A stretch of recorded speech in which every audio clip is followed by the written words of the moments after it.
અમદાવાદના satellite star બજાર પાસે કાર અકસ્માતના સીસીટીવી સામે આવ્યા છે, જ્યાં બીઆરટીએસ લેનમાં રેલિંગ તોડીને બેફામ રીતે એક BMW કાર ઘૂસી ગઈ હતી। નશાની હાલતમાં કાર ચાલકે આ અકસ્માત સર્જ્યો હોવાની વિગતો મળી છે।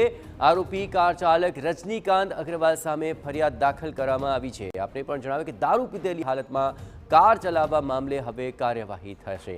અહીં પ્રોહિબિશન અને મોટર વ્હીકલ એક્ટ મુજબ ફરિયાદ નોંધવામાં આવી।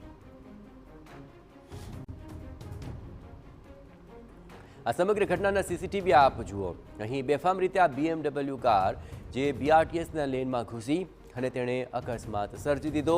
આ અકસ્માત બાદ આસપાસના લોકોમાં પણ ભય વ્યાપી ગયો હતો, કારણ કે જો આ કાર વધુ બેફામ બની હોત તો અન્ય વાહન ચાલકો પણ અડફેટે આવી શક્યા હોત અને તેની સામે પણ જીવનું જોખમ ઊભું થયું હોત। આ બીજી તસવીરમાં આપ જોઈ રહ્યા છો, કાર ચાલક નશાની હાલતમાં ધૂત છે અને તેની સામે લોકો કંઈ કહે તો તેની સામે આર્ગ્યુમેન્ટ કરતો પણ જોવા મળી રહ્યો છે।